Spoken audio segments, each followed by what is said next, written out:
As we move into the fall and turn our eyes to questions of the support of our church, over the next few weeks we'll be hearing from several members of the church. Today from someone you may never have met because he is a very new member. Today Mr. Seth will talk to us about moving First forward. Seth?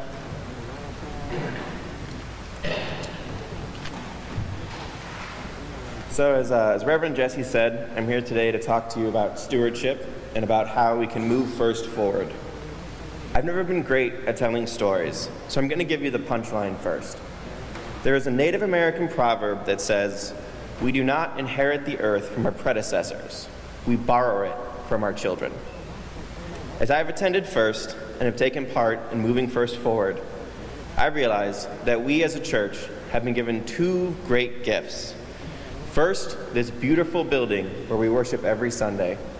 And second, a substantial endowment which helps fund the church's activities, outreach, and keeps the doors open from day to day. One thing that I think makes the two of them stand out in particular is that they would both be unthinkable to do today. This building would cost an unimaginable amount of money and would take an incredible amount of effort to navigate city ordinances, local building codes, historic preservation committees. The list could go on and on. It simply would not happen. And the same is true for the endowment. Endowments require significant amounts of donations just to get started, but building one like First's could not happen over a generation. It only exists because our predecessors had the foresight to believe the church was going to be here and the generosity to make it happen. You can read more about the nuts and bolts of moving First forward in the Messenger, and Phil is going to talk to you next week. But currently, the ad hoc approach we take to funding building repairs and maintenance and the level at which we withdraw from the endowment are both unsustainable. First needs to create a separate budget for capital expenses, and we have to change the way that we're using our endowment if we want to pass on to our children what was passed on to us. I know that giving to the church is not always straightforward.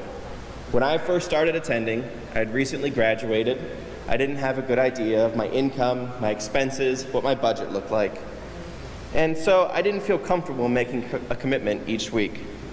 Instead, I took a simple approach, although not always reliable. Every week, the offering plate would come around, and I'd look into my wallet. And if I had any cash that week, I would give my lowest bill. Usually, that was $1.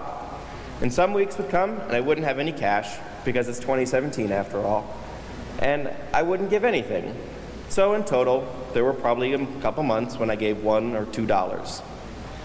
As the year went on and as I became more comfortable with my expenses and my budget, I changed the way I give, and I instead picked a regular amount and would give that every week. And if for some week I didn't have the money, I would try to make it up the next. Now, though, I give online, so I don't have to worry about bringing cash. For those of you who are like me and might not consider themselves regular givers, I'm asking this of you.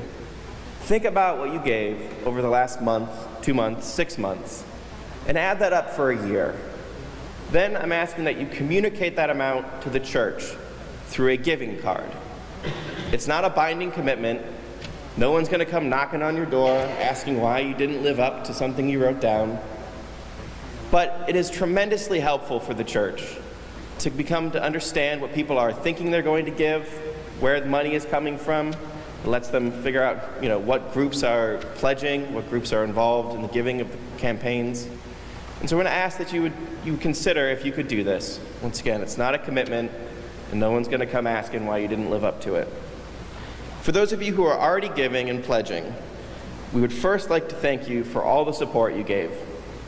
And we would like to ask that for 2018, you take the amount you gave for 2017 and increase it by 10% so that the church can add into the operating budget the expenses that this building, this beautiful, wonderful, but old building, is going to incur in 2018, and so that we can change the way we use the endowment so that it will be sustainable for future generations.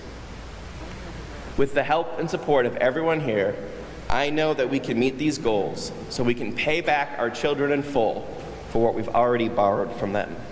this building, and our endowment. Thank you.